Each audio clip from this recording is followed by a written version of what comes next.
마태복음 3장 16절, 17절입니다. 예수님께서 이제 세례 받는 장면입니다. 함께 읽읍시다. 예수께서 세례를 받으시고 곧 물에서 올라오실새 하늘이 열리고 하나님의 성령이 비둘기같이 내려 자기 위에 임하심을 보시더니 하늘로부터 소리가 있어 말씀하시되 이는 내 사랑하는 아들이요 내 기뻐하는 자라 하시니라.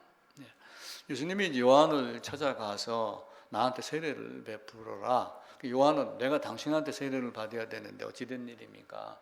그럼에도 불구하고 예수님이 이렇게 나한테 세례를 베풀어서 이렇게 하는 것이 합당하다, 의를 이루는데 합당하다, 이렇게 말씀을 하셨습니다. 16절하고 17절에 보면은 이제 셋이 나와요. 셋. 성자 예수님이 나오고 성령이 임하는 게 나오고 내 기뻐하는 자들이다라고 이렇게 사랑하는 아들이라 얘기하는 음성이 들리는데 기뻐하는 아들이라고 그랬으니까 아버지 성부가 있는 거죠. 그래서 성부, 성자, 성령이 마태복음 3장에 등장을 합니다. 성부, 성자, 성령. 그런데 이제 삼위로 우리가 계신다고 이렇게 삼위 하나님을 말씀하지만 사실은 한 분 하나님이라는 개념으로 계속 이제 우리가 알고 있고 또 말씀을 드린 거예요. 위격의 구분하에서 함께 본질이 하나이신 하나님의 개념을 이제 오늘 다시 설명을 드리는 겁니다. 이제 제목은 주제는 이제 삼위 하나님이고 원고는 저하고 동일합니다. 지금 한자도 안 빼놓고 그냥 그대로 다 한 이유는 필요한 용어나 이렇게 어떤 것을 설명할 때 앞에 계신 분들 아우구스티누스, 칼빈, 루터 이런 분들이 얘기해 놨던 내용들이 있기 때문에 그거를 우리가 반복해서 하다가 보면은 어디서든 삼위일체 하나님에 대한 개념을 쉽게 알 수 있다. 그래서 이제 그걸 여러분 더 읽어 보시라고 장수가 좀 많긴 하는데 그래도 이제 읽어 보시면은 좋고 이제 할 수 있으면은 이거 계속 버리지 마시고 모아 놓으시면은 나중에 그걸 그냥 떡 제보만 하면 한 권이 되거든요. 그렇게 안 하고 파일을 가져가서 몇 권 한다고 이렇게 물어보니까 한 권에 5만 원, 6만 원씩 이렇게 달라고 그래요. 근데 이제 그렇게 돈을 드릴 필요가 있겠는가 싶은 생각도 들어서 저도 이제 저 나름대로 이제 모아놓거든요. 그래서 끝나면은 떡제본 딱 하면 딱 한 권, 아니면 두 권으로 나눠서 한다든지 이렇게 될 수 있으니까 꼭 보관을 하시기를 부탁을 드릴게요. 제일 첫 페이지에 보게 되면은 선택의 자유에 대한 주도적인 내용이 나와요. 사람은 두 종류의 사람이 있어요. 주도적인 사람이 있고, 이제 세상에서 이제 학자들이 얘기하는 건 주도적인 사람과 반사적인 사람이 있어요. 주도적인 사람은 까만 옷을 입고 있으면 햇빛을 받아들인다고, 흡수를 한다고 그러죠. 스폰지 같은 경우는 물을 머금잖아요. 그렇게 해서 어떤 걸 받아들이는 사람이 있고, 햇빛이 있는데 거울에다가 비추면 어떻게 돼요? 그냥 그대로 반사하잖아요. 즉각 어떤 자극이 들어왔을 때 생각하지도 않고 시키기 하면 밴댕이 속같이 좁아가지고 무슨 얘기만 하면 그냥 딱 다른 말 하는 사람. 이게 이제 반사적인 사람이에요. 근데 요 주도적인 사람이라고 하는, 그러니까 인생은 항상 선택의 싸움이지만은 어떤 자극이 계속 들어와요. 나라고 하는 어떤 사람이 이렇게 있으면은 어떤 문제가 계속 생기는 거예요. 살면서 부딪히는 게 늘 있습니다. 그런데 이거를 내가 어떻게 반응할 건가를 결정하는 것이 인간의 삶에 가장 중요해요. 그러니까 성경도 마찬가지고, 예를 들어서 아담에게 하와에게 사탄이 자극을 준 거예요. 자극을 줬는데 어떻게 반응을 했어요? 자기 생각을 하는 거예요. 생각을 해보고 난 이렇게 하면 좋겠다. 유혹은 2차적인 문제라고 그러잖아요. 어떤 유혹을 하는데 유혹이 문제가 아니라 유혹이 들어왔어도 결정은 누가 해요? 결정은 본인이 하는 거예요. 그래서 아담의 범죄가 실수나 이런 것이 아니고 아담의 범죄도 아담의 입장에서 놓고 보면 자기가 선택한 고의적인 범죄가 되는 거예요. 그런데 이제 그 페이지에 보게 되면은 요 안에 사람 마음 안에 자아의식이라는 게 있어요. 이제 가끔 철학하는 사람들 또 어디 가서 명상하는 사람들은 내 자아가 내 진짜 내 자아가 뭐냐, 진하냐, 참자아냐, 이런 말로 갖고 자기를 자꾸 따져봐요. 근데 자아를 살펴보면 볼수록 어떤 게 드러나요? 자기에게 솔직하면은 못된 인간이구나, 죄인이구나, 이 생각에서만 나쁜 것들이 많이 나오는구나, 좋은 생각도 나오지만 나쁜 쪽으로 끌려가는 것도 많구나, 이걸 알아요. 그러니까 자아의식은 자기가 누구인가를 알고 자기 생각이 어떻고 현재의 내 기분이 어떻고 이런 것들을 생각해내는 능력이에요. 근데 자아의식이 있으면 또 한편으로 상상력이라는 것이 있어요. 그러니까 상상력 요 안에 첫 번째 자아의식, 그 다음에 상상력이 있어요. 상상력은 미래를 바라보는 거예요. 예를 들면 하와가 선악과를 만약에 따먹는다면 어떤 결과가 오겠지를 알아요. 하나님과 같이 된다? 근데 그 이전에 하나님이 말씀을 하셨잖아요. 뭐라고 했죠? 먹으면 반드시 죽는다. 죽는다는 걸 아는데 미련한 인간들은 그렇게 하지 않는데요. 참 희한하죠. 요 사람은 어떤 습성이 있답니다. 그래서 내 앞에 닥친 것 중에 다른 것, 어려운 것 이런 걸 해결해 나가려고 하는 이상한 심리가 있대요. 그래가지고 아이들도 장난감이 바닥에 있으면 별로 관심을 안 가져요. 근데 손 안 닿는 데 있으면 죽으라고 가지려고 그렇게 한대요. 아담도 아마 하와도 그런 게 있을 거예요. 그 다음에는 양심이라는 것이 있어요. 양심. 이 양심은 그러니까 이제 그 하나님이 나에게 주는 어떤 힘이 있어요. 그러니까 이 나라고 하는 이거를 에고 뭐 이렇게 이야기해요. 에고. 그리고 이제 하나님이 나에게 어떤 그 이제 율 법이 있다든지 이렇게 해서 나를 바르게 인도하려고 하는 것을 쉽게 얘기하면 슈퍼에고. 우리는 이제 하나님 말씀 또 나라고 하는 존재, 죄인이라고 하는 존재가 있는데 자극이 들어오는 거예요. 그래서 심리학자들은 인간이 갖고 있는 원초적 본능 이걸 갖다 이드라고 이렇게 이야기를 해요. 이드가 들어오면은 이 에고가 생각을 하기 시작을 하는 거예요. 생각을 해갖고 나는 이렇게 할 거야, 나는 이렇게 할 거야 그러는데 요 생각 중에 이게 들어와갖고 안 돼 이놈아, 너는 그렇게 하면 안 되고 이렇게 반응해야지. 이걸 해주는 게 뭐냐면 양심이에요. 그 양심은 누구에게나 다 있어요. 어떤 사람이 뭘로 칼로 찔러서 남을 죽였다 하더라도 그 칼이 자기 양심을 찌르는 거예요. 그러니까 나중에는 죄인들 예를 들어서 법정에 가고 뭐하고 그러면 어떻게 해요? 내가 참 왜 그랬는지 모르겠습니다. 이런 말 하고 그러잖아요. 또 하나는 독립의지가 있어요. 누구에게 의지하지 아니하고 내가 어떤 일을 처리하고 싶어하는 것. 나도 내가 할 수 있어. 그것이 나도 내가 할 수 있어가 좋기는 굉장히 좋은 말인데 당신 말고 나는 나도 할 수 있어요. 그러니까 이스라엘에 왕이 없으므로 자기 소견대로 했다. 이게 나쁜 말로 그 독립의지 개념이 적용할 수도 있어요. 그러니까 사람들은 요 네 가지를 가지고 어떻게 선택하느냐 따르는 거예요. 그런데 이제 반사적인 사람은 이게 굉장히 커요. 마음이 넓은 거예요. 쉽게 얘기하면 생각하는 힘이 있는 거예요. 그래서 생각하는 힘 때문에 우리가 뭘 배우냐면 인문학을 배우고 철학을 배우고 그렇게 하는 거예요. 그래서 예수님이 오시기 전에 벌써 300~400년 동안 뭐가 들어오기 시작했어요? 철학이 들어오기 하면서 생각하는 능력을 계속 키우고 그렇게 하고 성경 말씀을 딱 던진 거예요. 던지면서 뭘 본 거예요? 그 힘을 가지고 이미 플라톤부터 그 위에서 소크라테스 이렇게 가지고 이데아라고 하는 어떤 그 열정을 가진 그 에로스 열정을 가지고 에로스 열정을 갖고 뭔가를 찾으려고 하는 거예요. 찾으려고 하는데 바울은 그걸 가지고 하나님을 찾았고 철학자들은 엉뚱한 데로 흘러간 거예요. 그러니까 하나님은 우리에게 자극이 들어왔을 때 이걸 두 개를 만약에 붙여놔봐요. 이렇게 딱 갖다 붙여놓으면 어떻게 돼? 툭 들어오면 딱 잡아지겠죠. 마찬가지로 자동차가 갈 때 앞차하고 뒤차하고 간격이 이만큼 붙어가는 사람이 있어요. 보면은 막 내 꽁무니를 바짝 붙어. 근데 내가 만약에 무슨 일이 있어서 갑자기 브레이크 탁 잡으면 이렇게 부딪히죠. 근데 차간 거리를 50m로 늘려라. 고속도로 가가지고 100km, 200km 되는 데는 몇 미터 늘려라. 거리가 있잖아요. 그럼 밟아도 오다가 쓸 수 있어요, 없어요?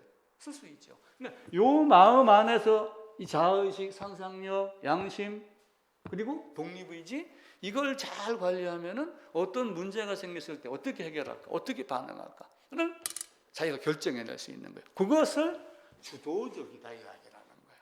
그걸 생각하고 결정할 수 있는 능력. 근데 이제 일반적으로 사람들은 주도적이다 그러면 내 마음대로 끌고 가는 걸로 착각을 하고 있는 거예요. 근데 나와 여러분들은 모두 어떤 사람이 돼야 돼요?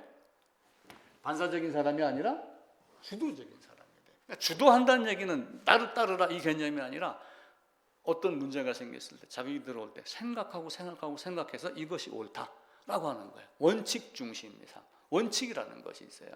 그러니까 원칙이라고 하는 단어를 영어로 태초에 할 때 태초에를 영어로 원칙이라는 단어를 프린시플이라는 단어를 써요. 그러니까 그 근본이라는 뜻이거든요. 또 한편으로. 그래서 그걸 벗어나게 되면은 절대로 안 됩니다. 내가 어떤 삶이 될 건가. 그 오른쪽 중간에 보면은 1,000원짜리 지폐 접어놓은 그림이 있어요. 왼쪽에 있는 그림은 웃고 있고 오른쪽에 있는 그림은 인상을 쓰고 있어요. 접는 방향에 따라서 다른 거예요. 내가 어떻게 선택하느냐에 따라서 모든 것이 다 다릅니다. 그러니까 미국의 31대 대통령을 했던 엘리니오 루즈벨트라고 하는 사람은 아무도 당신의 동의 없이 당신에게 고통을 가하지 못한다. 이렇게 이야기를 해요. 그러니까 내가 고통을 받고 힘든 일을 겪는 것 다 뭐예요? 하와가 동의했기 때문에 간 거예요. 하와가 결정해서 따라간 거예요. 그것이. 끝내 내가 힘이 없어갖고 아이들 같이 2살, 3살짜리를 내가 물건을 뺏으려고 하면 뺏을 수 있죠. 그렇게 힘이 없어 뺏기는 거하고 성인이 자기의 판단으로 뺏기는 거하고는 틀리는 거예요. 뺏기는 것이 아니라 그건 어떻게 되는 거예요? 좀 다른 말로, 고상한 말로 하면은 자기가 내어준 거예요. 그러니까 아무도 나의 동의 없이는 나를 고통을 당하게 할 수 없다. 죽음의 수용소라고 하는 그 독일의 나치에서 유대인들이 학살당하고 그랬잖아요. 아우슈비츠. 거기에서 살아난 사람이 몇 사람 안 돼요. 그 중에 살아난 사람 중에 빅터 프랭클이라는 사람이 있어요. 그 사람이 쓴 책을 보면은 나를 어떤 것도 다 올가맬 수 있다. 근데 내 정신만은 뺏을 수 없다. 이렇게 이야기를 하면서 그 정신을 가지고 미래를 바라보는 거예요. 지금 이 땅에서 성도가 고생을 하고 힘들고 많은 어려움을 겪으면서도 소망을 두는 거하고 똑같이 그는 감옥에 있으면서 끌려나갔던 사람이 안 돌아오고 굴뚝에 연기 나는 걸 보고서도 살아내려고 감시원들이 올 때마다 아침마다 조각칼 이런 거 주워가지고 사기 그릇 같은 깨지잖아요. 그걸 주워가지고 피부가 터지도록 이렇게 해서 면도를 했대요. 살아있는 걸 느끼게 하려고. 그렇게 안 하고 힘이 없는 걸로 보이면 어떻게 돼요? 이 인간은 노동시킬 가치도 없으니까 그냥 쓰레기 태워가지고 가스실로 가고 태워서 비누 만들고 이렇게 간 거예요. 그래서 이 빅터 프랭클의 말대로 내가 내어주지 않으면 육체는 힘이 없어서 어쩔 수 없다 할지라도 정신은 이겨낼 수가 있다. 그래서 아담도 고의적인 범죄다라고 하는 것. 그래서 우리는 말씀 중심, 원칙 중심 이런 것들로 살아야지 됩니다. 둘째 장 두 번째 단락입니다. 세상이 말하는 신이 뭔가. 오늘 신에 대한 얘기, 삼위일체 하나님을 말씀을 하는 거예요. 그리고 이제 왜 신을 찾는가? 하나님을 찾는 이유는 뭐예요? 히브리서 있는 대로 히브리서 9장 27절에 보면은 반드시 죽는다. 그리고 죽는 건 정해졌다. 그리고 그 다음에 뭐가 있어요? 심판이 있다. 그럼 심판이 있으면 어떤 심판이 있다는 걸 신약 성경에서는 그냥 절절하게 다 얘기해요. 구더기 후라이팬 위에서 소금 튀듯 하지. 소금 후라이팬 위에 달궈놓고 소금 나누면 어떻게 돼요? 타타타타 튀잖아요. 그런 고통을 받겠다. 거기는 이렇게 난로 같이 쬐는 불이 아니라 유황불이다. 이런 이야기를 하면서 엄청난 것을 이야기를 해요. 죽음과 심판을 알기 때문에 하나님께 매달리는 거예요. 내가 언젠가는 죽는다라고 하는 걸 알고 하나님을 알고 가는 거예요. 그런데 우리가 하나님을 알을 때 바르게 아는 거냐 하나님이란 단어를 아는 거냐의 차이를 가지고 있어야지 돼요. 원리를 알면 모든 것이 다 되잖아요. 저도 허리 아프고 그랬을 때 승마기를 집에 있으니까 탑니다. 근데 오늘 제가 얘기를 듣고서 자세를 조금 바꿔갖고 이렇게 하면 더 효과가 있겠구나 이걸 아는 거예요. 그러니까 한의원 가가지고 한 달, 두 달 침을 맞아도 안 되는데 어떤 원리를 가지고 딱 하나 교정을 하니까 그것이 싹 없어지는. 성경도 신앙도 마찬가지로 한 분 하나님, 삼위 하나님, 그리스도 예수님께서 오셔서 하신 그 일 안에 연합이 돼 있고 그 효력이 내게 미쳐진다면 그냥 하나님을 아는 것과 그것하고는 다른 거예요. 맹인이 맹인을 인도하면 둘 다 구렁텅이에 빠진다고 그러죠. 그 앞선 맹인을 따라가면 안 돼요. 내가 성경에서 구할 것이 뭔가? 저는 늘 얘기를 합니다. 성경은 딱 두 아담의 얘기다. 아담이 범죄한 건 해결한 것, 이거 끝입니다. 다른 거 없어요. 그것을 역사가 거쳐오는 중에서 마지막으로 올 아담이 어떤 과정 중에 이분이 어떤 분이다라고 하는 걸 역사적으로 사건적으로 조금씩 드러내면서 짠 나타나는 거, 이게 전부예요. 그런데 이제 우리는 중간 걸 갖고 너무 거기서 교훈될 거, 뭐 이걸 자꾸 암송하면 좋다. 암송하면 좋은 거 많죠. 근데 본질을 빼놓고 나서 하면 안 되는 거예요. 그러니까 신을 찾는 이유 중에 하나는 죽음과 심판과 형벌이 있지만 본래는 뭐예요? 하나님이 어떤 분인가? 하나님이 나를 어떠한 방법으로 사랑했는가? 라고 하는 것을 철저하게 아는 거예요. 그래서 패러다임이라는 것이 있어요. 패러다임은 내가 세상을 보는 방식이에요. 내가 세상을 보는 방식. 나는 세상을 이렇게 봐. 한번 삐뚤어진 마음을 먹으면 모든 게 다 삐뚤어지게 봐요. 한번 바르다라고 생각을 하면 바르게 보기 시작을 해요. 대한민국이 어떤 사람들은 살기 좋지 않은 나라야, 이렇게 생각하면 자꾸 이민 가려고 그래요. 근데 대한민국만큼 안보, 보안 잘 돼 있고, 뭐 치안 잘 돼 있고, 뭐 이런 여러 가지 또 따지기 시작을, 돈만 있으면 한국이 최고야, 이렇게 말하는 사람도 있잖아요. 생각에 따라서 바뀌는 거예요. 그래서 패러다임을 바꿔야 돼요. 내가 왜 교회를 다니는가? 왜 성경을 보는가? 성경을 본다면은 어떤 것을 보여야 되고 무엇을 찾아야 되는가? 이걸 철저하게 가지셔야 돼요. 이걸 바로 갖는 게 믿음이라고 하는 거예요. 그리스도 예수를 보고 그 예수 안에서 예수님께서 나에게 무엇 주기를 원하는가? 그러니까 예수를 믿는 믿음은 사실 믿음으로 믿음에 이른다고 해요. 참 희한하죠. 사랑으로 사랑에 이르고 믿음으로 믿음에 이르게 하는 것. 그러니까 믿음은 뭐예요? 하나님이 세상을 창조한 것 믿어지나요? 본 적도 없잖아요. 근데 믿어져요. 왜 그래요? 스스로 된 것은 아무것도 없다라고 하는 거예요. 그러니까 이제 이 관용구처럼 그런 걸 외워놓으면 좋아요. 아우구스티누스가 고백록에다가 그 이야기를 한 거예요. 우리 모두는 스스로 된 자가 아무것도 없다. 세상에는 어떤 물건도 스스로 된 것이 없다. 저도 그 책에서 그 말을 발견하기 전까지는 이렇게 표현할 줄 몰랐어요. 근데 앞선 사람들이 하는 걸 보고, 야, 이 말만 되면은 창조를 아무리 반대하는 사람 앞에 가서도 우리 모두는 스스로 된 것이 하나도 없어. 돌멩이도 마이크도 연필도 자동차도 스스로 된 것 아무것도 없어. 그러면은 더 이상 얘기할 필요가 없는 거예요. 그래서 성경을 보면서 필요에 따라서는 어떤 문장을 외우는 것이 그런 면에서는 굉장히 좋습니다. 하나님이 예정한 것도 마찬가지예요. 또 예정은 언제 했어요? 창조 전에 했어요. 그걸 신약을 통해서 보고 나서 뭔가를 예정하신 것을 해결하려고 창조를 하셨구나 라고 하는 게 또 보이기 시작을 하는 거예요. 그런 순서로 이 땅에 오셔서 어떤 방법으로 나를 구속하셨는가. 근데 구속하는 방법을 언제 가르쳐 줬어요? 가죽옷부터 가르쳐 준 거예요. 근데 가죽옷을 어떤 방법으로 입혔다라고는 말해주지 않는데 레위기에 들어가면서부터 그 얘기를 쭉 해요. 제사의 방법을 통해서. 그러다가 예수님이 오셔서 요한 앞에 가는 거예요. 그러니까 요한은 어떤 존재라고 그랬죠? 요한은 이 세상 율법을 갖고 있는, 율법에 속한 마지막 제사장, 마지막 선지자. 율법이 마지막이 요한이에요. 근데 그 율법이 예수님 오기 전까지 율법이 아니라 종말의 순간까지 율법의 모든 대표성을 세례자 요한이 갖고 있는 거예요. 그 요한에게 가가지고 네가 나한테 세례 받는 것이 아니라 내가 너한테 세례를 받으면서 율법 아래에 있는 자들을 다 내가 넘겨받아야지 돼. 이렇게 한 거예요. 그냥 예수님이 뭐 머리 디밀고 이런 것이 아니라 의미가 있는 거예요. 누가복음 16장 16절에도 보면은 율법이 누구까지예요? 요한까지. 모든 것이 다 요한까지 다 끝나요. 근데 왜 요한이 예수님에게 넘겨야지 돼요?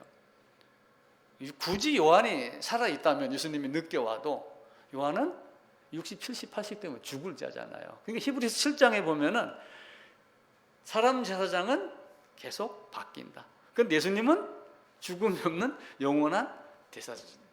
그렇게 차이가 있어요. 그러니까 요한과 예수님의 직분의 차이, 마지막 제사장, 영원한 대제사장, 이 문제를 놓고 이제 접근을 하기 시작을 하면 됩니다. 이제 138쪽입니다. 세 번째 장. 복음에는 하나님의 의가 나타나서 믿음으로 믿음에 이르게 한다. 믿음으로 말미암아 모든 믿는 자에게 라고 하는 것은 제가 가로 안에다 성경 구절을 찾아놨어요. 그러니까 믿습니다. 예수님 오셨습니까? 오셨으니 다 됐습니다 라고 하지만 모든 사람을 위하여 십자가를 지셨지만 결국에는 뭐예요? 그것을 모든 믿는 자에게 해당이 되는 거예요. 근데 그 믿는 자에게 해당되는 것을 언제 해놓으셨어요? 창세전에, 영원전에, 그리스도 예수 안에서 이렇게 하기로 작정을 했는데 작정한 자들이 사실은 믿는 거예요. 그 신비를 우리가 알지는 못하지만 하나님이 그렇게 하신 것이 보이고 아는 것, 그걸 아는 거예요.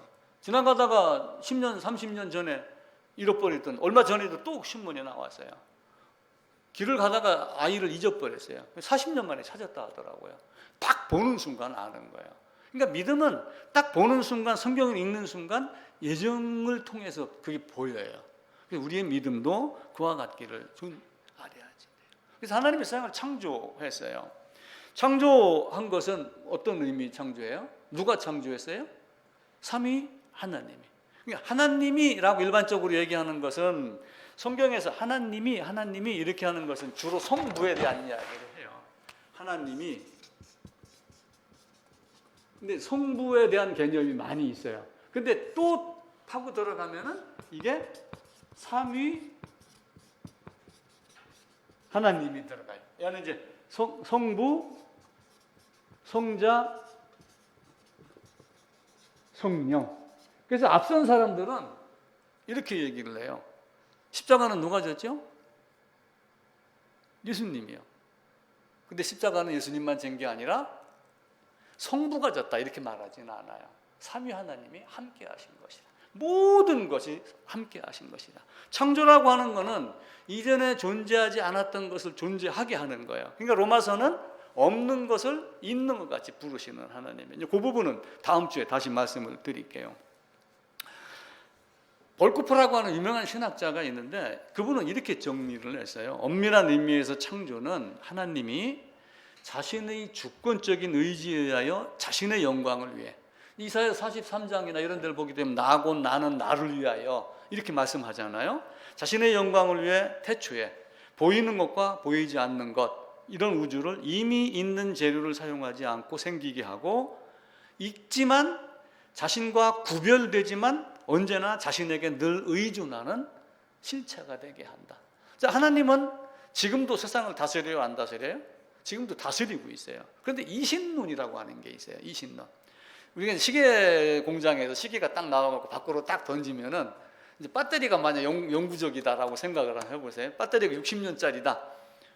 그러면 60년 동안 시계 공장하고 간섭이 없어도 시계가 돌아가잖아요. 이런 개념으로 하나님이 만드는 건 맞는데 밖에다가 딱 던져놓고 너가 알아서 해라 이렇게 했다는 거예요. 근데 하나님은 그렇게 하지 아니하고 이미 있는 재료를 사용하지 않고 생기게 하고 자신과 구별되면서도 언제나 늘 자신에게 의존하게 하는 실체가 되게 하는 창조를 그런 방법으로 하신 거예요. 그러니까 집마다 지은 이, 만물을 지으신 이는 하나님. 그래서 그러잖아요. 집은 사람을 먹으며 살고 뭐 이런 이야기가 있어요. 사람이 없으면 집안의 온도가 내려가요. 사람이 있으면은 실내 온도가 1, 2도 올라가는 걸 제가 지난주에 하루 저녁 잠깐 자리를 비웠는데 그게 딱 느껴지더라고요. 그만큼 서로 의존하는 관계를 이렇게 만들어요. 그래서 영원부터 만물을 창조하신 하나님, 이 하나님은 우리가 우리 스스로를 만들지 못했듯이 하나님이 우리를 만들어서 생기를 주어 생명을 있게 하고 생명으로 하나님이 어떤 존재인가를 알게 하고 어떤 자극이 들어왔을 때 나는 하나님이 지으신 바라 라고 하면 하나님을 선택할 수 있는, 반응할 수 있는 능력을, 자아의식, 상상력, 양심, 독립의지, 이걸 다 준 거예요.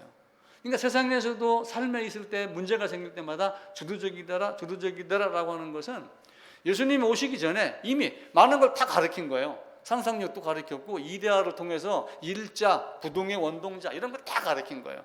근데 철학을 하는 사람들, 우상을 섬기는 사람들은 어떤 신을 만들어 놓고 이거야 이렇게 했지만 사도 바울은 그게 아니고 너희가 알지 못하는 신에게 라고 하는 색인 단도 봤는데 그게 아니고 이 하나님이야 이렇게 하면서 그들의 어떤 걸 생각하는 능력을 배워가지고 하나님을, 그래서 철학은 신학의 신여 이렇게 이야기를 하는 거예요. 그러니까 철학이 뭐 신학 밑에 와서 설거지했다 이런 뜻이 아니라 그들이 정리한 학문을 통해 가지고 하나님을 바라보는 능력을 배웠다는 거예요. 철학은 사실은 아무것도 아닌 건 아니지만 철학이 신학으로 연결되지 않으면 불쌍한 학문에 불과한 거예요. 우상을 사람들이 그렇게 만들어요. 우상은 뭘로 만들었어요? 사람의 손으로 만들어요. 도끼로, 대패로. 이걸로 만들어 놓고 생기도 없어요. 근데 거기다가 바위 밑에다가 뭘 조각상을 하나 만들어 놓고 갖다 놓습니다. 누가 갖다 놔요? 아니, 지가 능력이 있으면 신이 지가 가야지. 못 가니까 내가 갖다 놓고 내가 거기다가 엎드려 절하는 미련한 사람이다. 성경은 그 짓 하지 마라. 나는 너를 지으신 남편이야. 그런데 왜 다른 걸 쳐다보고 내가 그래서 너를 질투한다. 다른 것 바라보지 마라. 큰 의미로는 가늠하지 마라. 그것도 그런 의미로 먼저는 바라봐야지 돼요. 하나님 우리에게 주신 것. 그 138페이지 제일 밑부분에 우상에 대한 성경 말씀 쭉 적어놨어요. 거기 보면은 뭐 대패로, 손으로, 금장색으로, 나무로 깎아가지고, 그리고 나무로 깎아서 부스러기 나온 건 불 떼고, 그리고 부스러기 아닌 것은 다 어떻게 했어요? 갖다 놓고 색칠해가지고 절하고 있더라. 예레미야 10장에 보면은 너희는 천지를 짓지 아니한 신들, 천지를 짓지 아니한 신들의 신은 어떤 거겠어요?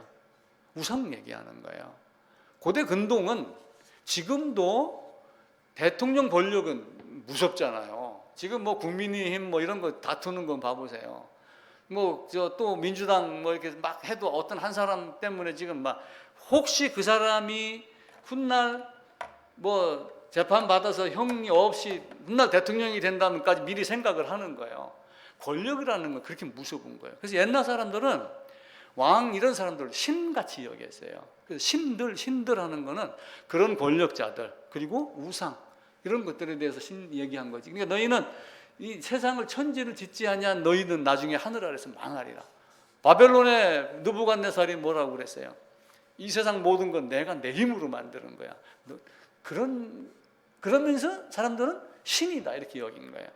근데 아니다. 그런 것들은 세상을 짓지 아니하고 신이라고 여기는 그런 것들은 반드시 하늘 아래서 망한다라고 이야기를 하고 있죠. 그래서 모든 것이 삼위 하나님이 사역입니다. 네 번째 장 139쪽입니다. 창조는 삼위 하나님의 행동이다. 그러니까 하나님이 세상을 창조했다. 그러니까 성부가 아버지 하나님이 이렇게만 따지는 것이 아니라 삼위 하나님이 십자가를 예수님이 지셨어요? 십자가를 누가 졌죠? 성자만 삼위 하나님이 함께한 거예요. 이 개념으로 삼위 하나님을 가지셔야지 돼요.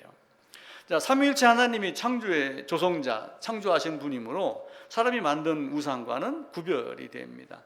겉으로 드러날 때는 성부가 창조의 전면에 드러나서 하나님이 아버지가 집을 짓고 그리고 아들에게 이렇게 이제 뭐 물려준다 이런 개념이 있지만 창조 사역은 성자 하나님도 창조를 했습니다. 자, 요한복음 한번 찾아볼까요? 요한복음 1장입니다.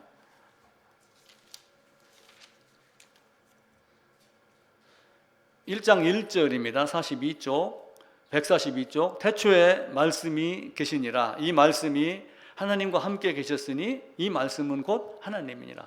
말씀이 있었는데 말씀이 하나님과 함께 있었으니까 두 존재의 개념을 얘기를 하는 거예요. 그런데 이 말씀이 곧 하나님이다라고 하며 성자 하나님도 하나님으로 말씀을 하셔요. 그가 태초에 하나님과 함께 계셨고 만물이 그로 말미암아 지은 바 되었고, 그러면서 요한은 누구를 얘기를 해요? 예수 그리스도를 말씀을 하셔요. 사도 바울도 그 이야기를 합니다. 골로새서로 한번 갑니다. 골로새서 1장입니다. 324쪽입니다. 14절부터 제가 읽을게요. 그가 그 아들 안에서 우리가 속량 곧 죄 사함을 얻었도다. 그 아들, 그는 누구예요? 그리스도.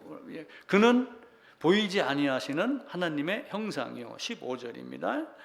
모든 피조물보다 먼저 나신 이니 만물이 그에게 창조되되. 이 그는 누구예요? 예수 그리스도 말씀을 하는 거예요. 그러면서 사도 바울을 통해 가지고 삼위 하나님, 성자 하나님도 창조의 현장에 있었다. 삼위 하나님의 개념으로 설명을 해요. 그러니까 성부, 성자, 성령이 있는데 성부가 전면에 드러나니까 성자, 성령은 그냥 들러리로 옆에 있는 어떤 이런 형태가 아니라 전체의 사역이 각각의 위격에 다 돌려진다.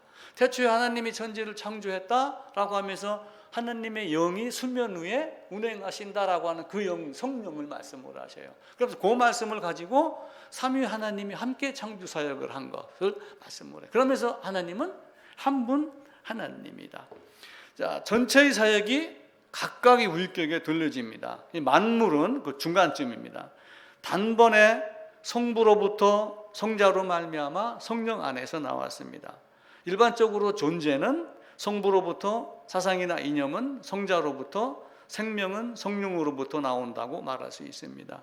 성부가 창조 사역에서 주도적이기 때문에 그것은 종종 경륜상 성부에게로 돌려집니다. 이 신비를 이해하지 못하니까 많은 분들이 기도하면서 정리한 것이 이렇게 정리를 한 거예요. 그래서 이런 것들은 읽어서 계속 보시면서 그냥 어렴풋이라도 문장을 외워주시면 좋습니다. 전체의 사역이 각각의 위격들에게 돌려집니다. 그래서 제가 원 그리면서 한번 말씀 많이 드렸죠. 하나님은 한 분이다. 하나님은 한 분인데 성부도 하나님, 성자도 하나님, 성령도 하나님. 그런데 성부가 성자는 아니다. 이렇게 했어요. 그러니까 성부도 하나님. 그러니까 성부 이즈 하나님, 성부 이즈 낫 성자. 그 개념 이즈 낫 들어가는 거예요. 성부도 하나님, 성자도 하나님, 성령도 하나님.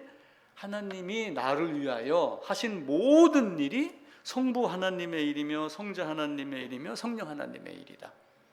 그러니까 삼위일체라는 단어는 성경에 없다고 그랬잖아요. 근데 성경 말씀을 보면서 이 신비를 보여주신 거예요. 하나님이 계시를 보여주시지 않으면 열어지지가 않아요. 근데 그걸 보면서 하나님이 바울은 골로새서에서, 요한은 요한 1서에서 이렇게 하면서 우리에게 성자 하나님의 사역을 말씀을 하고 또 성령 하나님으로 보혜사를 가르치기도 하고 이렇게 이야기해요. 근데 삼위로 구분하여 말하지만 인간의 지혜로 말하는 것이 아니고 하나님이 하나님 자신 안에서 우리에게 구별하여 주신 겁니다. 모든 것을 함께하고 위격의 관계 안에서 한 분 하나님이지만 위격의 관계 안에서만 서로 관계하시는 하나님. 그러니까 위격의 관계 안에 성자가 나를 통해서 성자 나는 하나님이야 이렇게 말해도 관계가 없다는 거예요. 그런데 성부하고 성자하고 이 관계 속에서 얘기할 때는 아버지와 아들이며 이렇게 얘기를 하는 거예요. 근데 이런 관계가 없이 성자가 단독으로 나는 하나님, 성령이 단독으로 나는 하나님, 성부가 나도 하나님 이렇게 하면 하나님이라고 할 수 있는 거예요. 근데 성부도 성자하고의 관계에서는 나는 하나님이야 라고 말하지 않고 나는 성부야 이렇게 말한다는 거예요. 삼위의 관계가 그렇게 나와요. 그러니까 한 분 하나님, 근본, 근원, 본질 이게 다 똑같기 때문에 차이가 없고 모든 것, 하나님이 세상을 사랑하는 것, 불의를 본 진노, 또 아니면 형벌을 내리는 막 이런 모든 것들이 다 동일하셔요.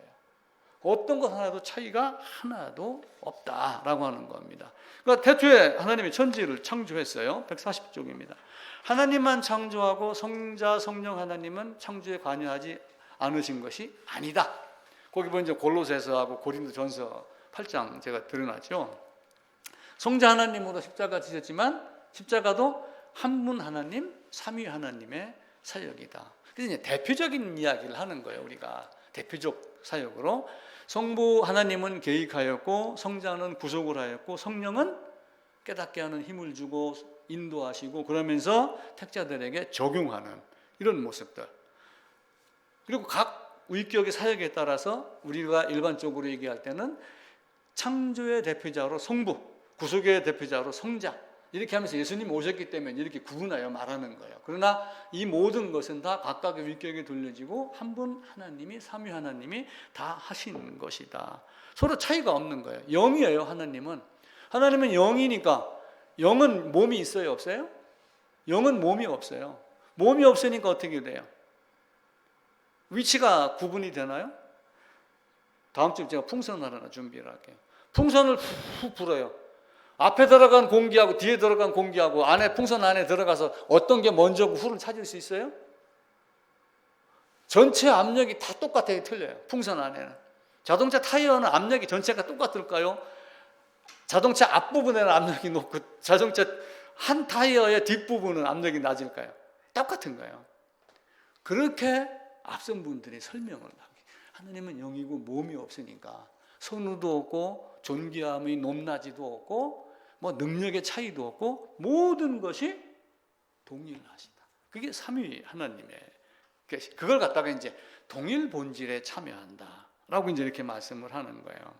그래서 시간의 선우, 능력의 고저 이런 거 없이 그냥 우리가 논리적으로만 이야기를 하면서 성부, 성자, 성령 이런 순서로 말을 합니다. 위격의 관계 안에서만 그렇게 하는 거예요. 아버지, 아들, 성령의 순으로 얘기하는 것은 다음 쪽입니다. 종속, 크기, 높낮이, 시간 순서 이런 게 아니고 우리가 일반적으로 경륜상 모든 시작과 근원과 원천이 성부에게 있고 지혜와 경륜 이런 것들은 성자에게 있다. 이렇게 이제 여기면서 정리를 해 나가는 겁니다. 그래서 칼빈은 이렇게 정리를 했어요. 성부는 활동의 기초가 되고 만물의 기초와 원천이 되며 성자는 지혜와 계획, 만물을 질서 있게 배열하시는 분. 성령님께서는 그와 같은 모든 행동의 능력과 효력으로 돌려지게 하는 것. 이런 개념으로 뭐 아우구스티누스, 칼빈 조금씩 언어 문장이 약간 다르지만은 이렇게 질서상 논리적 순서를 두기도 하고 한 분 하나님의 위격의 차이를 없이 이렇게 만들어요. 그래서 이제 학자들 간에 서로 의견들이 있지만 삼위 하나님을 설명을 할 때 성부가 있고 성자가 있고 성령이 있는데 이거 비교를 하는 게 가장 좋은 게 뭐냐? 세 일란성 쌍둥이하고 보는 거예요. 사람 셋이 일란성으로 이렇게 있는데 차이가 있어요, 없어요? 우리는 잘 모릅니다. 한의사님 두 딸이 왔을 때도 내가 아주 고생을 많이 했어요. 나중에 보니까 키가 차이가 약간 있더라고요. 그래서 키 차이를 보고 얼굴을 보니까 약간 여리고 강한 느낌이 딱 있어서 내가 이제 구분을 하기 시작을 했어요. 근데 약간 이제 그 인큐베이터에 있었던 경험도 있었으니까 그렇다 하더라고요. 근데 동시에 1분 간격으로 쭉쭉쭉 출산을 했다. 그럼 그런 차이를 잘 몰라요. 말도 어떤 때는 헷갈릴 때도 있어요. 저는 지금도 전화가 오면 큰 딸하고 작은 딸하고 목소리가 헷갈릴 때가 있어요. 누구야? 목소리가. 근데 알게 모르게 차이가 있어요. 근데 삼위 하나님은 성부, 성자, 성령이 있어도 전혀 차이가 없다. 조금도 차이가 없다. 완전하게 같다. 이렇게 보시면 돼요. 그런데 이제 성부 하나님, 성자 하나님, 성령 하나님 이렇게 이야기를 하기 시작을 하니까 삼신론을 이야기를 해요. 그럼 신이 셋이야? 근데 뭐라고 해요? 성경은 하나님 한 분 하나님이라고 성경에 아예 기록을 하셨어요. 한 분 하나님이에요. 세 하나님이 아니고 삼신론은 아예 끊을 필요도 없어요. 그런데 이 대표적 위격을 오해를 하니까 성부가 창조, 성자가 계획, 구속, 계획하고 근원이고 구속하고 가르치고 이끌어가고 이렇게 하는 대표적 위격으로 이걸 드러냈는데 왜냐하면 예수님이 또 말씀하셨잖아요. 내가 갔다가 다시 온다. 보이서 성령으로. 성령 그가 오시면은 너희를 진리 가운데로 인도하고 말씀을 보고 깨닫게 하는 이런 일을 하겠다라고 했단 말이에요. 그럼 성령 하나님은 꾸짖어요, 안 꾸짖어요? 꾸짖어요. 성자도 꾸짖고 성부 하나님도 꾸짖습니다. 근데 요 드러나는 보고 양태론이라는 걸 만들어요. 양태론. 이 양태론은 이제 모델들 보면은 이렇게 패션 쇼 같은 거 할 때 한 사람이 들어갔다 나오면 사람은 똑같은데 옷이 바뀌어 있어.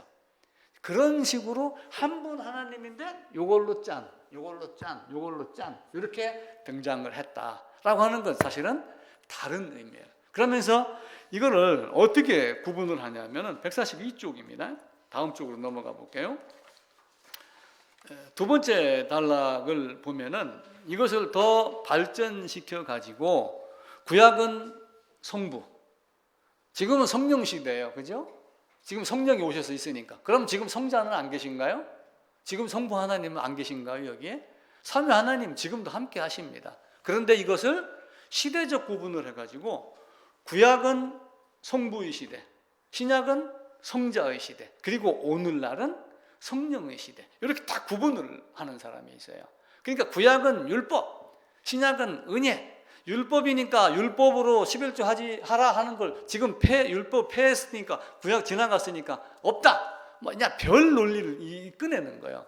근데 은혜 언약의 옛 시대, 은혜 언약의 새 시대, 항상 동일하는 거예요. 시간이 없는, 구분되는 분이 아니니까 항상 동일하신 분이거든요. 그래서 시대적 양태론이라는 것을 만들었어요. 구약은 성부의 시대, 신약은 성자의 시대, 오늘날은, 그러면서 이제 오늘도 사실은 신약의 시대지만 따로 오늘은 이렇게 하면 오늘은 성령의 시대, 이렇게 구분을, 이거 틀린 거예요. 시대적 양태론이라고 그럽니다. 또 한편으로는 뭐 예를 들어서 직장에서는 아버지, 집에 오면은 뭐 남편이고, 뭐 회사에 가면은 뭐고 막 이런 거 있어요. 그게 양태론이라는 건데 그건 바르지 못한 설명이에요. 그래서 기능적 양태론. 성부는 창조했고, 그러고 임무 끝. 그다음에 성자는 구속했고. 근데 고린도전서 8장 보면은 삼위 하나님, 창조주 하나님이 나오잖아요. 그럼 그건 어떻게 설명을 할까요? 그래서 신학자들이 기도를 하며 이게 왜 이런 일입니까? 하고 보니까 하나님이 계시하시기를, 삼위 하나님을 계시를 하는 거예요. 그래서 요 기능적 양태론, 시대적 양태론 있다라고 하는 걸 알고 그런 얘기 나오면은 전혀 차이가 없는 삼위 하나님, 한 분 하나님. 단지 대표적 위격으로 우리에게 그래 보여주시는 거지 본질 간에는 전혀 차이가 없다. 풍선이 이렇게 있는데 풍선 안에 먼저 들어간 공기, 나중 들어간 공기, 이 차이 있느냐 없느냐, 높낮이 있어 없어요? 이런 거 전혀 없는 거예요. 한 분 하나님, 이 개념을 꼭 하셔야 되고, 이제 아우구스티누스는 이제 기독교 강의 책에서 이렇게 이야기를 했어요. 칼빈이 쓰면서 그 말을 이제 인용을 한 거예요. 삼위들이 서로 간에 갖는 관계를 의미하는 것이지 그들이 하나를 이루고 있는 본질을 말하는 것이 아닙니다. 그리스도는 자기 자신에 대하여 하나님이라고 부를 수 있다.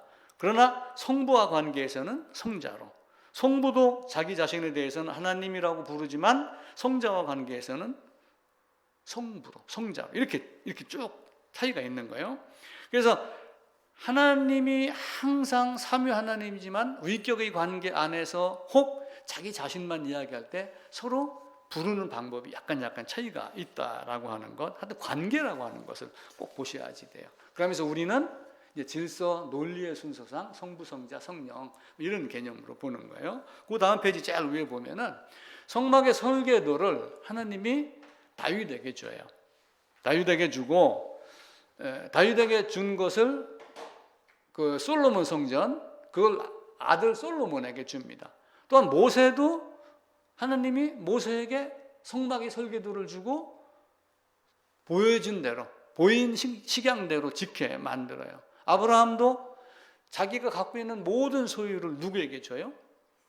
이삭에게 줘요. 그러면서 이삭의 아브라함의 종이 리브가를 구하러 가가지고 아버지의 모든 것이 이삭에게 있습니다 라고 하면 리브가가 따라오게 만들어요. 어쩌면은 성부와 아브라함과 성자와 이삭과 리브가 성령을 어떻게 보면 같이 이렇게 은연중에 나타내는 것이 아닌가라는 생각을 하게 됩니다. 또 한편으로 하나님은 영이니까 풍선 안에 공기를 서로 구분할 수 있는가요? 쪼갤 수 있는가요? 하나님의 영은 쪼갤 수 없습니다. 구별하고 분리하거나 이렇게 하지 않습니다. 그래서 이제 이렇게 하면서도 이제 신명기 6장에 보면 세마라는 것이 있어요. 이스라엘아 들으라. 그러면서 이제 이스라엘 백성들에게 하나님 말씀을 자손에게 잘 가르쳐라. 이걸 이제 세마예요. 이스라엘들아, 너희 하나님은 오직 유일하신 한 분이니.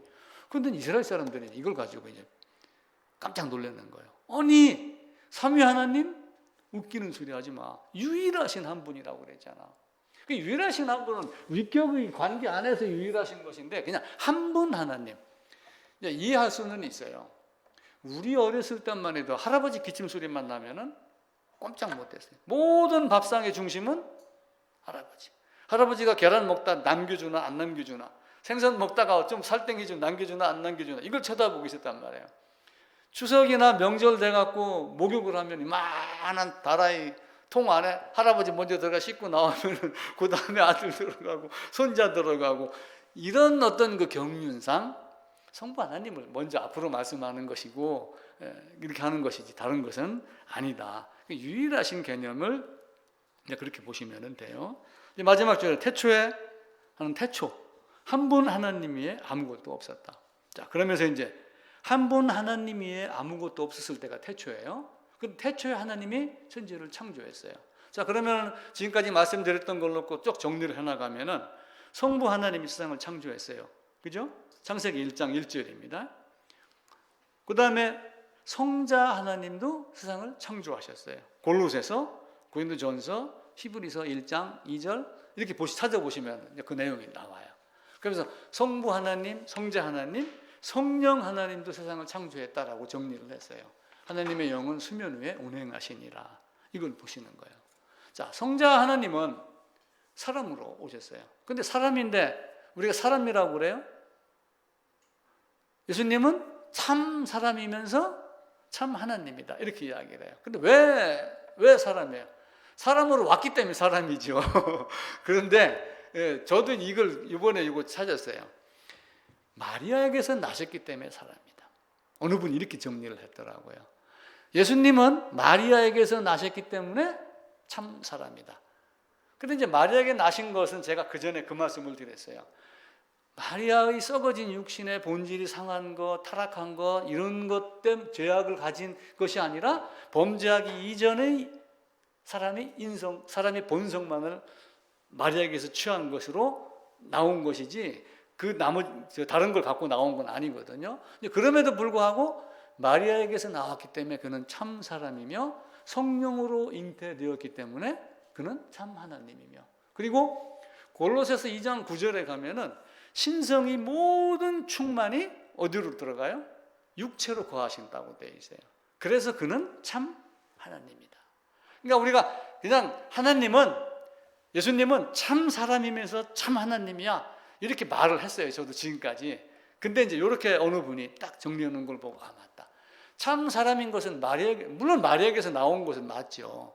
근데 이제 이렇게 문장으로 딱 만들어 놓으니까 마리아에게서 나왔잖아. 단 부패하고 타락한 죄악의 심성을 갖고 나온 것이 아니라 범죄하기 이전의 본성만을 취해서 오신 하나님의 전능성을 가지고 신성이 육체로 충만하게 거했으니까 그는 참 사람이면서 참 하나님이다 라고 이제 설명을 하셔야지 됩니다. 태초에 말씀이 계셨고 말씀이 곧 하나님이고 말씀이 성부 하나님과 계셨고 말씀이 다 성자로 말미암았고 하는 요 내용을 보시면 돼요. 그러면서 예수님이 이 땅에 오셨을 때 그는 참 사람이고 참 하나님이면은 내가 스스로 왔노라 이렇게 돼야지 돼요. 그죠? 스스로 오신 거예요, 사실은. 스스로 왔는데 위격의 관계 안에서 성자가 자기 자신만을 얘기를 할 때는 하나님이에요. 스스로 온 거 맞아요. 근데 위격의 관계 안에서 놓고 볼 때는 어떻게 돼요? 아버지가 나를 보내셨다. 이렇게 보는 거예요. 아버지가 나를 보내셨어요. 어떻게 보내셨어요? 이는 내 사랑하는 아들이다 라고 하며 보낸 거예요. 이는 내 사랑하는 아들이다 라고 하는 그 아들의 개념이 아브라함에게 하나님이 나타나가지고 아브라함아 네 사랑하는 아들 독자 이삭을 번제로 드려라 라고 하는 그 아들과 같은 거예요. 그러니까 세례 받고 올라오실 때 너는 내 사랑하는 아들이야 라고 하는 것은 아직 십자가로 가려고 준비를 하는 모습이에요. 요한에게 모든 것, 율법 아래에 있는 율법에 속한 모든 것을 마지막 율법의 대표자 요한에게 다 넘겨받아요. 넘겨받아갖고 이제는 어디로 가요? 3년 동안 공생의 생활을 하면서 중간중간에 이야기를 하셔요. 나는 죽여야 된다. 죽으러 가야 된다. 예루살렘 밖에서는 죽을 수 없다. 내가 받을 세례는 이거야 라고 하다가 예루살렘으로 올라가는데 마지막에 누가복음 19장인가는 앞서서 올라가시더라. 예루살렘에 딱 올라가셔갖고 죽고 부활하십니다. 그 하나님이 이 땅에 오셔서 하시는 말씀이에요. 너는 내 사랑하는 아들이요. 레위기 16장에 보면 아사셀 염소가 있잖아요. 구약에는 염소, 신약에는 그 양과 염소의 비유만 그렇게 한 거지 염소 자체가 나쁘다고 한 건 아니잖아요. 그래서 양과 염소 그 신약을 떠나서 레위기 16장에 염소만 보면은 아사셀 염소, 죄를 짊어지고 가는. 그러니까 그 머리 위에 모든 죄와 모든 불의를 아뢰고 라고 하는 아뢰는 거는 야 나는 죄인임 이렇게 하라는 뜻이 아니라 두 손을 얹고 몸을 기대면서 눌러갖고 뭘 인풋 시키는 거예요. 집어넣는 거예요. 집어넣어서 염소 안에 죄가 지고 가라 지고 가라. 그렇게 하면서 그 염소가 중간 가면서 지금 말하면 움막이 있는 거예요. 열 몇 개인가? 제가 지금 기억하기로 30 몇 개인가가 있어요. 그럼 그걸 한편으로 보면은 시대를 거치면서 아사셀 염소를 지금 넘어가는, 그러다가 마지막으로 누가 와요? 아사셀 염소로 낭떠러지 떨어지는 예수 그리스도가 오신 거예요. 이와 같이 이는 내 사랑하는 아들이라고 하는 그것은 죽으러 갈 아들. 근데 마태복음 3장에 오늘 본문에 뭐가 또 있었어요? 이는 내 기뻐하는 아들이다. 왜 기뻐하는 아들이에요? 아버지가 내게 하라고 하신 일을 나는 하러 왔어. 이게 하나님 예수님이 하신 말씀이에요. 그게 이는 내 사랑하는 아들이야. 근데 또 한편으로 나중에 요한복음 19장에 가면은 예수님이 다 이루었다. 이렇게 하고 돌아가십니다. 마지막에 다 이루었다. 하라고 하신 일을 다 이루었기 때문에 내 기뻐하는 자가 되는 거예요. 하나님은 우리에게 묘하게 하나님 한 분이 성부 하나님이 성자 하나님을 통하여 성령으로 말미암아 우리에게 그걸 가르쳐줘요. 근데 삼위 하나님 한 분이에요. 근데 한 분이면서 위격의 관계 안에서 복음을 우리에게 계속해서 가르쳐주는 거예요. 그러니까 삼위 하나님이 예정하셨다라고 하는 것은 창세전에 삼위 하나님의 협의, 이렇게 설명을 해요. 신학적으로는 삼위 하나님이 협의해서 이렇게 예정했다. 근데 그걸 성취는 어떤 과정으로 이루어가잖아요. 성부가 성자에게 가서 해. 성자는 다 이루어서 나는 내 사랑하는 아들이야, 가. 모리아 산으로 가. 나는 다 이루었습니다. 죽은 자 가운데서 돌려받을 줄 알고 다시 살아났으니까 기쁨. 아버지가 하는 것을 다 했으니까 기쁨을 주는 아들로 바뀌는 거예요. 그래서 예수님이 요한복음에 가게 되면은 나는 스스로 버릴 권세도 있고 다시 얻을 권세도 있다고 그랬어요. 스스로 버릴 권세도 있고 다시 얻을 권세도 있다는 얘기는 누구 얘기예요? 하나님을 얘기를 하는 거예요. 그런데 이 권세는 아버지께로 왔다라고 하면서 또 성자의 위치로 돌아가요. 성부와 성자와 성령 한 분 하나님의 개념을 알고, 그리고 예수님은 스스로 부활하셨어요. 스스로 다시 한번 찾아봅시다. 요한복음 10장입니다.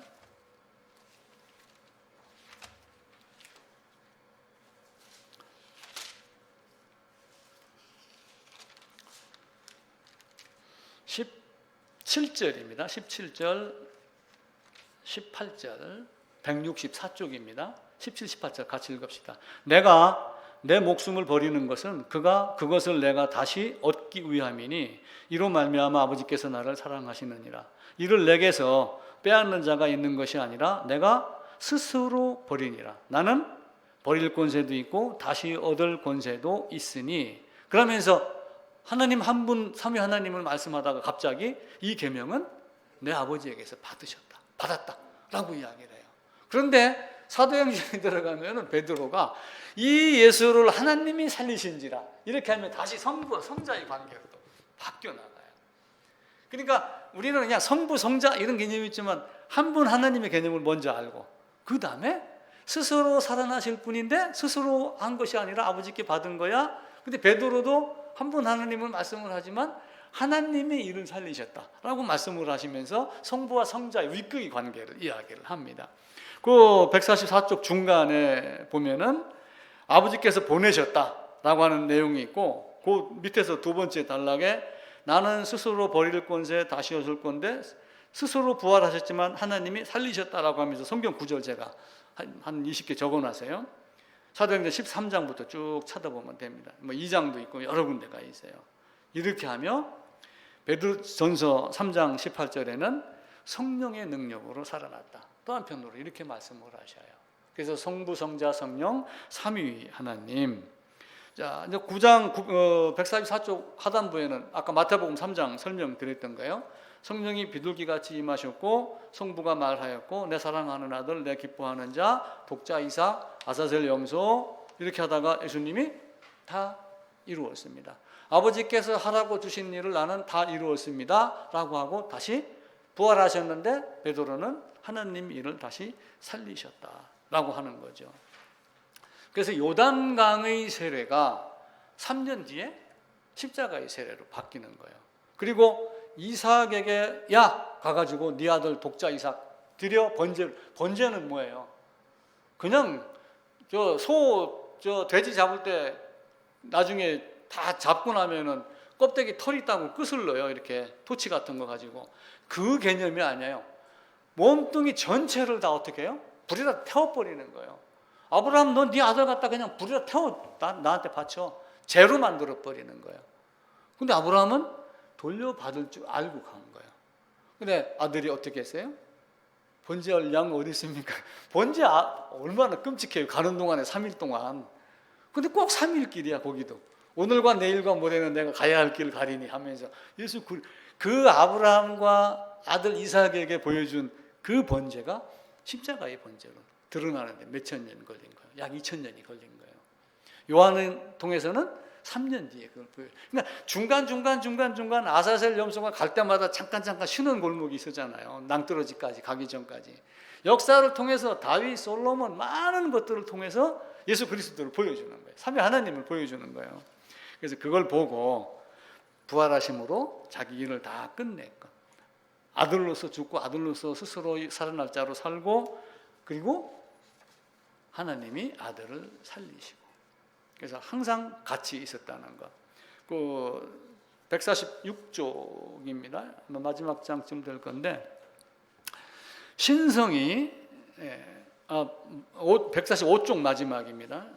신성이 아들의 위격으로 오셨습니다. 이제 신성 이렇게 말하는 것을 이제 삼위 하나님의 이제 본질로 보시는 거예요. 성령으로 잉태하셨고 성령을 받고 성령과 함께 성령으로 일하시다가 보혜사 성령으로 다시 오셨습니다. 이 개념을 보시고 구약에는 성령이 있을까요, 없을까요? 구약에도 성령이 있어요. 구약에도. 그 이제 사례를 몇 가지 적어놨습니다. 주 여호와의 영이 내게 내리셨으니 주의 성령을 근심하게 하셨으므로 다윗이 여호와의 영에게 크게 감동했다. 시편 51편에는 주의 성령을 내게 거두지 마소서. 이렇게 하면 성령에 대해서 이야기를 합니다. 정리를 하면은 삼위 하나님을 우리는 이제 양태론을 갖고 오는 사람들에게는 대표적 사역이라고 설명할 수는 있어야지 돼요.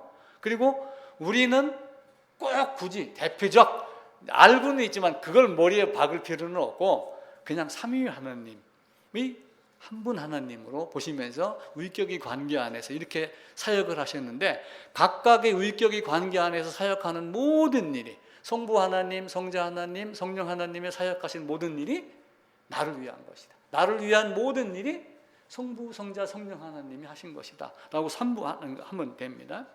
자, 이게 이제 그러니까 삼위 그러니까 하나님을 잘못하는 사람들은 하나님을 셋으로 쪼개면 삼신론이 되는 거예요. 삼신이 아니라고 그랬죠. 풍선 제가 예를 들었어요. 그런데 아우구스티누스는 이제 거친 삶을 살다가 하나님을 딱 만나고 하나님이 들어오고 물론 가정에서는 아버지는 불신자였고 어머니는 아주 신실한 사람이었어요.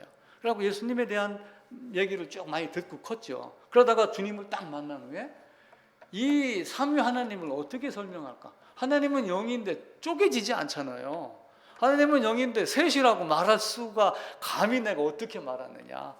그래서 하나이면서 셋 이렇게 또 표현을 했어요.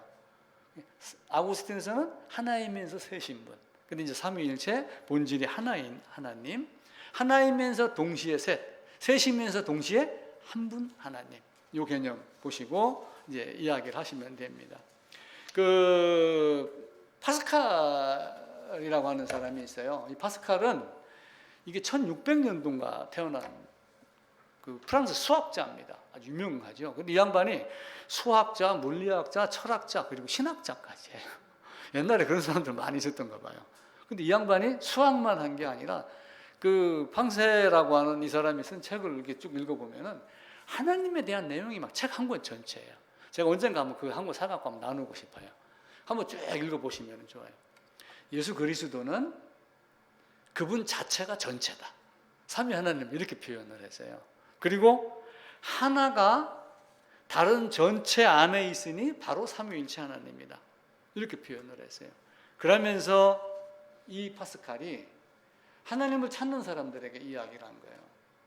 자, 하이델베르크 일문답에 보면 비참함 얘기하잖아요. 비참함이니까 어떻게 해야 돼요? 하나님을 차지하죠. 근데 비참함을 모르고 하나님 찾는 사람들이 있어요. 자기 비참함을 알지 못하고 하나님을 아는 것은 인간에게 오만을 낳는다, 이렇게 이야기를 해요. 근데 하나님을 알지 못하고 자기 비참함을 알면 절망에 빠진다. 맞죠? 그죠? 절망에 빠졌는데 하나님을 모르면 어떻게 돼요? 이게 큰일 나는 겁니다. 근데 하나님을 알았는데 비참함을 알았는데 몰랐어? 비참함을 몰랐는데 알았어? 알았는데 몰랐어? 이걸 갖다 놓고 오만과 절망에 대한 개념을 표현을 한 겁니다. 그래서 아우구스티누스가 정리한 삼위일체 하나님을 함께 읽고 마치겠습니다. 삼위일체 전체가 삼위일체 안에 있고 삼위일체 전체가 각각의 위격 안에 있다. 각 위격이 삼위일체 전체 안에 있고 각 위격이 삼위일체 전체의 각각의 위격에 있다. 이렇게 하며 아우구스티누스는 이제 삼위일체 하나님을 정리를 했습니다. 자, 한 분이면서 삼위 위격의 관계 안에서 서로 계시는 분, 서로 차이가 없고 나를 위해서 하신 모든 일, 창조, 구속, 그리고 깨닫게 하는 인도, 모든 것이 삼위 하나님의 일이다. 스스로 오셨지만 아버지가 보내서 오셨고, 스스로 살아나셨지만 하나님이 살리셨고, 또 성령으로 오셨지만 내가 갔다가 다시 오고, 한 분 하나님. 스스로 자기를 이야기할 때는 성자도 하나님이지만 성부의 관계 안에서 이야기할 때는 나는 성자고 그분은 성부다. 성부도 마찬가지로 하나님이지만 성자를 놓고 이야기할 때는 나는 아버지고 저쪽에는 아들이야. 성부와 성자야. 이렇게 구분하여 말할 줄 아는. 구분한다고 하여 분리가 되는 것은 아니에요. 분리가 되지 않는다라고 하는 것. 그래서 풍선 안에 공기를 가지고 이야기를 드렸는데 삼위 하나님에 대한 개념을 제가 이제 일부러 그 전량 프린트를 다 한 것은 읽으면서 이런 말들이 입술에서 좀 이렇게 나올 수 있으면은 굉장히 좋습니다.